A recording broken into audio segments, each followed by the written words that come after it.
Kenny?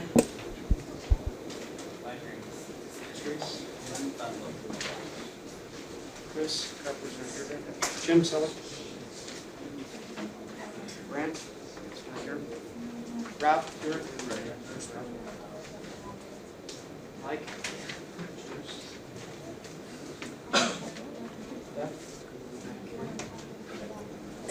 Things we have to tidy up before we get to the lecture here. Thompson. Okay, there's no such thing. Okay, or rate of return on inventory. That, you meant to say turnover, and I made that comment to you. And then, as I said, not people with just the income statement ratios, which is incorrect. So those are the two common areas when I was zipping through it that I kept seeing some errors. When I look for that, if there's more than 3 people in a class of 2024 that start to make an error on something, that to me is a more general error. Otherwise, the error students maybe were just studied and took care of the books and stuff. Okay, let me recollect those so I get them recorded for you. And if you okay, so if you have any questions on that, keep on stop by and check. On your research assignments, due tomorrow, any questions? Yes. Got a few things to do with those guys.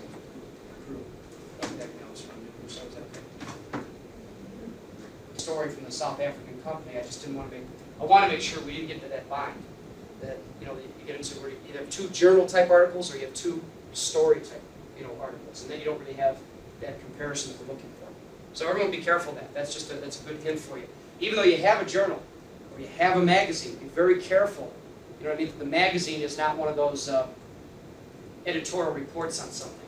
If you know what I'm getting at. Like, this magazine article isn't about a company or a person. It says 10 ways. My question would be when I grade it, well, where was the feature story?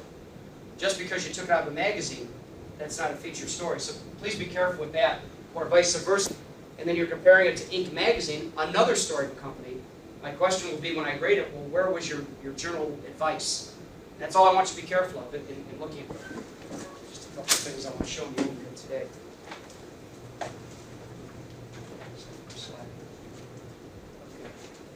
It's not too high up. I'm embarrassing on the camera. Look at the camera, Richard. Okay. In looking at this topic, in looking at the topic of the government affecting small business, I've alluded to it a little earlier in our lectures, because you have to understand, as we said in about our second or third week together, that the government becomes almost a partner with you when you're in business for yourself. You don't feel that as much when you're an employee for a company. But you will feel that when you're in business for yourself. There's no way to get around that.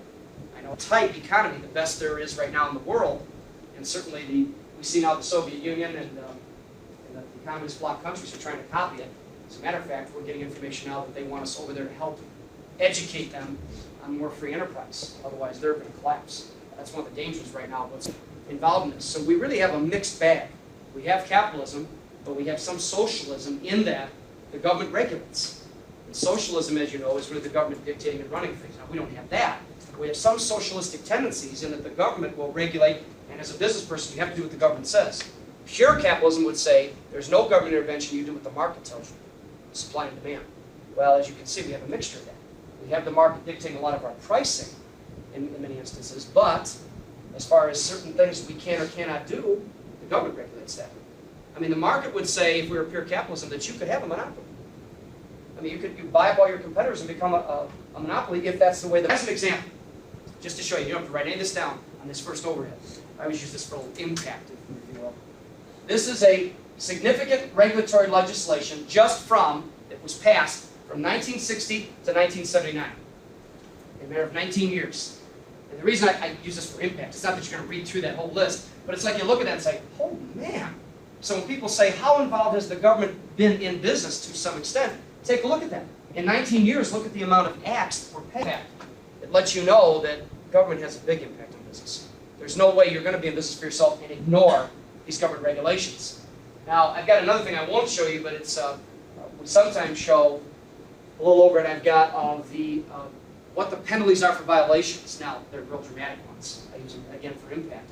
But some of them show what can happen. Penalties vary. Some penalties can simply be to get slapped with a fine. You violate an OSHA requirement, Occupational Safety and Health Administration, you'll get a fine. a couple $100 to a couple $1,000 fine, whatever it may be. You violate an FDA, Food and Drug Administration type regulation, they could file an injunction and shut you down. You're operating a bakery or some kind of a butcher shop. That was one of my favorite stories. I'll tell you in a minute. Did I tell you that one with the floor and the butcher shop? Yeah, I'll come back and tell you that story in a minute. But that's about government regulations and some of these agencies, the problems we have. Let me come back to that in a moment. But you operate something like that, and the FDA gives you a regulation, and you just purposely violate it, they can lock you up. They can lock your doors and tell you you're out of business until you conform. So, and then they can file lawsuits personally against the directors. That's why you hear a lot today about, I'm on 2 boards of directors. As a matter of fact, this morning at 7 o'clock, I was at a board meeting. Okay? Now that corporation carries director liability for me. They have insurance over me. In case I get personally sued for decisions we do make or decisions we ignore, and someone within that of those shareholders sues me. Because I have I've got director responsibility. So I've got insurance to protect against that, but the government could also place a legal suit against me. Again, maybe we go beyond what the insurance covers. We've only got so much that we're covered for on the insurance as directors. I'm not a supplier. And then I remind them, what about taxes? What about OSHA? It's a factory. What about FDA? I start to remind them of all these agencies. What about the Equal Employment Opportunity Act? What about civil rights? Roman numeral 1, because that was just an intro that I just gave you. Roman numeral 1, I would talk about the impact on small business. Put that down in your notes. The impact on small business. I'm going to show you underneath Roman numeral number 1 a list of a couple of ways in which we see this direct impact that government has on small firms. Okay, I've got an overhead that I'll take you through each one of these. Now, what I'm going to show you is, you might put in parentheses, this impact, it's an unfair impact. I want you to understand that the government has an unfair impact on small firms than it does large firms.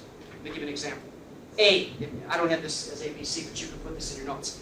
In the area of prices, when we talk about all government regulation in general, would it hurt if I look at the staircase? And they're saying, this has got to go. And I mean, it was an old staircase, but I mean, it was as sturdy as I've ever seen a wooden staircase, built in a factory. But they went nuts about it, saying that, this was definitely, the wood could break. They came up with all these, and they wanted a steel graded staircase put in. And they gave us the specifications, and they thought the angle of the staircase was too high. They wanted it leveled off a little bit, which meant you had to move, the platforms. We're not talking about a cheap job then. I mean, for a small firm. So that took, a couple weeks of work and welding and changing the platforms and the angle, and a lot of work went into that. Now, what they did was, being a factory, a lot of us as welders, we could create that staircase, but all that time away from the $250. That's the point I make with cost and equity. The size of the fine never changes. They don't do it on a percentage basis of saying, oh, well, if Chrysler commits the fine, we're going to take penalty on 1% of their gross earnings. And of course, that would be a big amount. And if it happens to Kuratko Enterprises, which is this little place, we're going to do 1% of their gross earnings. No, they slap on a stated amount. Well, that stated amount is spelled differently by Kuratko Enterprises than a huge conglomerate fines on. So that's where we get this unfair impact.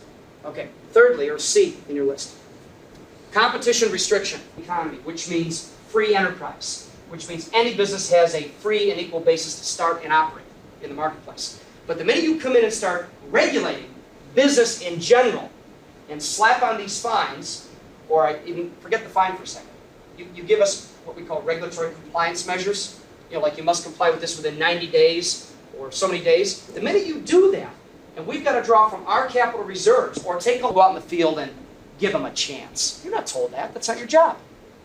Okay, so the competition years. The fourth one, D in your list, is the paperwork burden. Most small businesses cannot afford to hire a person to handle this paperwork, so the paperwork burden can really be a hassle. In fact, I had one little story to read you from one of the magazine articles called A Flurry of Paperwork. As you're jotting that down, let me read this to you. It said, this goes back now to the early 80s when they were, by the way, I'm going to talk about them. It was some kind of broadcast network.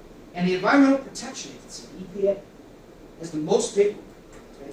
In 1980, this was done in about 82 looking back when they did this. In 1980, small businesses across the country spent nearly 30 regulations and paperwork.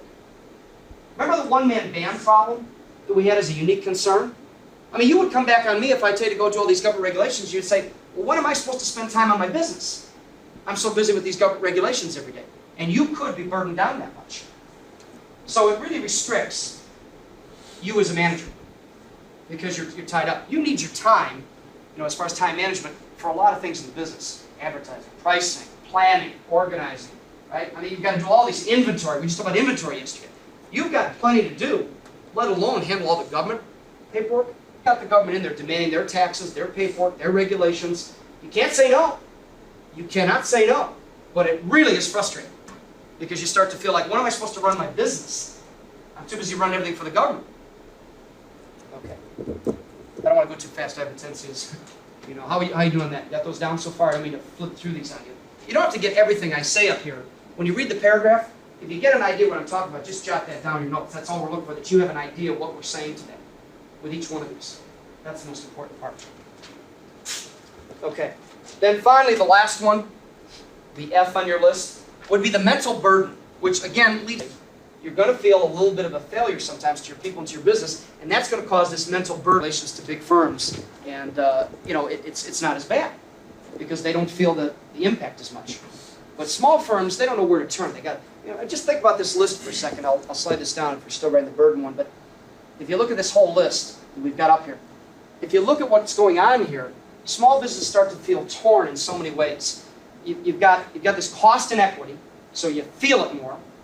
Then you've got the paperwork burden. Oh, and by the way, how do you handle the cost inequity? You raise your prices. Isn't that a hardware store and you had to compete with that? Now you got to raise your prices a little bit more because of government compliance? Or are you going to tell me you're going to take less of a profit to pay the government? See, it just doesn't make sense. You get frustrated. And then, with this paperwork burden and restriction as a manager, I'll tell you, I've talked to people that get to a point where they start to say, why am I even in business?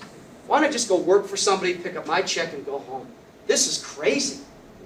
And that's what you will feel sometimes. I want to make that real clear, that as a small business owner, there are those days you're going to wonder, why did I do this? This is crazy. I just feel like I'm being torn in 5 different directions. And a lot of it's because of this regulatory stuff. So understand, and by the way, you can deal with it. I don't make this sound so depressing that everybody walks out here and saying, well, I'm glad we had that class, because I am never going to be a small business person. Frustration are real. And every small business person feels it. Okay, it's just something we have to work through.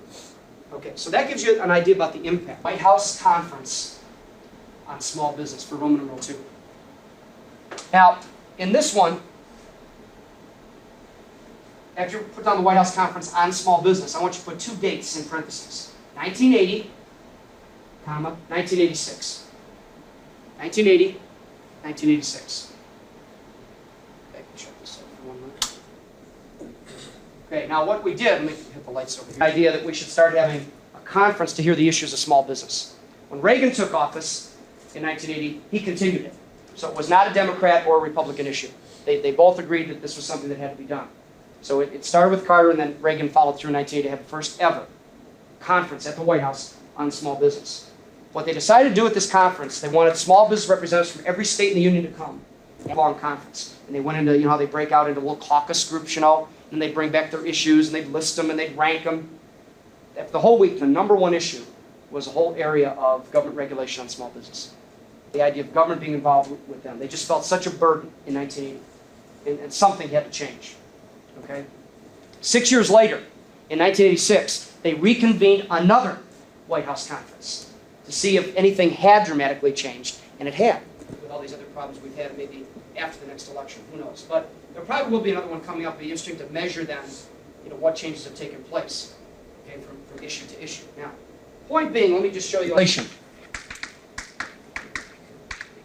that affected small business coming out of the 1980 White House Conference. All these came in 1982, so you understand.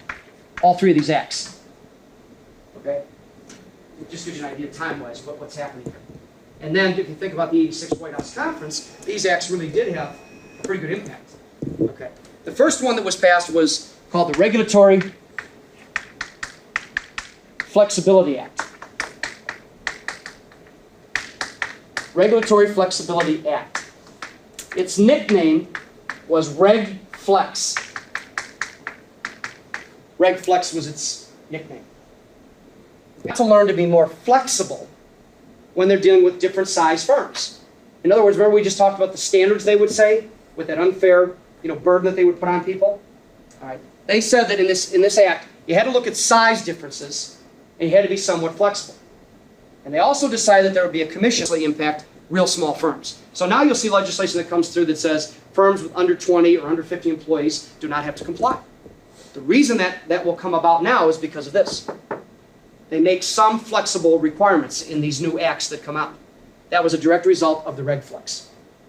Okay? That was a very important act. First time ever that for the first time Washington, D.C. admitted that business is not business is business is business. That there is business and there is small business and there are differentials in small business to recognize. That a business of 500 employees is not the same as a business with 5 employees. All right. The other one was the Equal Access